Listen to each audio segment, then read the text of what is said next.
I'm gonna teach you guys how to do the Dora voice because I honestly think that anybody can do it if they actually try. Okay, so obviously you wanna start off with your voice high pitch. Not that high pitch, she's a 6-year-old, not a robot. So something you're gonna wanna start off saying is, hola, soy Dora. So try saying that in a high pitched voice. But the best advice I can possibly give you is the way that you say it. The tone, the inflection. Dora has a special way she says sentences. Listen to this for example. Primo Diego's in trouble!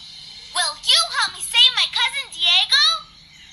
Do you hear how she says that? Instead of saying, will you help me save my cousin Diego, like a normal person, she says, will you help me save my cousin Diego? You know, like you're talking to a child. Cause she is. She's talking to children. So remember that every time you're trying to speak in a Dora voice. And then you can say anything in the Dora voice. Hola, soy Dora! Will you help me save my cousin Diego? Hope this helps. So I grew up with pretty strict parents. Let me rephrase that. I grew up with a pretty strict father. Now it wasn't like military strict. It was like reasonably strict. But it was also Hispanic strict and it was also Christian strict. So not only could I not sleep over at my friend's house, but I also didn't celebrate Halloween. I couldn't watch Harry Potter. And I also couldn't listen to non-Christian music. Now let's talk about the last one. Now for him, I understand. Because before being a Christian, he was not a good guy. Like prison, not a good guy. But for me, I see music as art. Now here's a loophole I found. My dad speaks Spanish. His English is pretty good, but he tends to tune it out. Here's something he hasn't picked up on yet. Ed Sheeran sounds like Christian radio. Alexa, play Ed Sheeran on Spotify. On Spotify. Lungs black, my heart is pure. I'll sing hallelujah. Praise Jesus. It's been years he hasn't noticed. I almost killed my best friend. Story time. Ooh, it feels hella weird saying that. Story time. Story time. Story time. Oh, not the laugh. Okay, anyways, every Friday after our 10+ hour crusty ass shift at work, me and my bestie always go to Chick-fil-A and then we go to Dutch Bros after. So we go to Chick-fil-A, we go to Dutch, we get our food and our drink and we're feeling real good. I'm driving back and I decide to be quirky and I'm like, oh my god, let's stop at this lookout spot. Because I wanted to be all cute and be like, oh my god, let's take pictures of the stars. Let's like stargaze. Like who lets me make decisions? Because bad shit always happens. So I park and keep in mind this is on a cliff. We're only sitting there for about 10 minutes and then all of a sudden this guy starts charging towards my car. So I notice him and I scream. I'm like, oh! And then I lock my car because I don't know if he had a gun or whatever. And then he walks to my car and knocks on the window. And I'm like, oh hell no, this cannot be happening to me. My friend sitting in the passenger seat laid down thinking that the guy can't see him. And I'm just staring at this guy like, ooh. As he's staring at me, he puts something up to the window. And I think he's about to shoot us. Ew, I have to make a part 2. I'm so sorry. I almost killed my best friend. Story time. Part 2. So the guy's at my window, right? And he's knocking. I'm just sitting there scared as fuck. Like, oh my god, what the fuck does he want? Like, is he trying to kidnap me? Is he trying to steal from me? Does he want to ride? Does he want to ride? If you know what I mean. And my friend's not being any help. He's just laying there acting like he's invisible. I felt like I was in this alone. So the whole time I'm staring at this guy, I'm just thinking, how the hell am I going to get out of this? Because if I did a 3-point turn, which is how I would have to leave, what if he pulled out his Glock? Like, Jamal, don't pull out the 9. So I made the executive decision to roll down my friend's window. I roll down my window and ask, sir, do you need help with something? This man really asked, do you need some tree? After he asked me that, I was so relieved. But I was so angry. Like, how did I get so afraid of the local drug dealer? After that, I said no, and then I sped off. And then I almost hit a deer, and then swerved into oncoming traffic, and then swerved right back into my lane. God was testing me that day. I swear to Bob. And that is how I almost killed my best friend.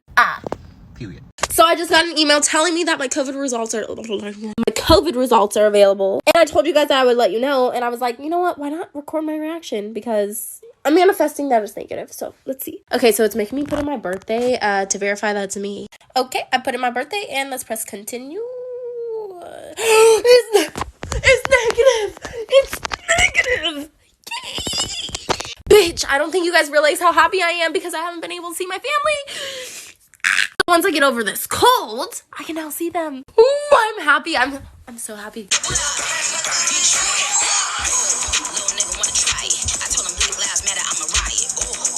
This 6-year-old man tried flirting with me at work. Story time. So last Friday, I was at work getting that coin. And in the middle of my shift, my lead had me do some COVID screening. Anyways, this old man comes out of his appointment and he sees me sitting by the door. First thing this old man says to me is, damn, if I knew you worked here, I'd come in more often. I don't know what it is about me, but for some reason, old men are always hitting on me. Like, I don't understand it. And how am I pulling y'all with this big old zit on my forehead? Like, y'all really don't care. Anyways, he continues talking to me and he's like, you know, I might need a caregiver and I think that you would fit the position. You can massage me, we can do other things. I looked at him and I was like, I'm not qualified for all that. I just work here. Then he left, and I thought that was the end of it. But then he really came back. He came back just to talk to me. My own boyfriend doesn't even do this for me. And when he came back, he was like, oh, I'm sorry, I never introduced myself. My name's Craig. You got a boyfriend? I was like, yeah. And he was like, well, tell your boyfriend that Craig is gonna steal you.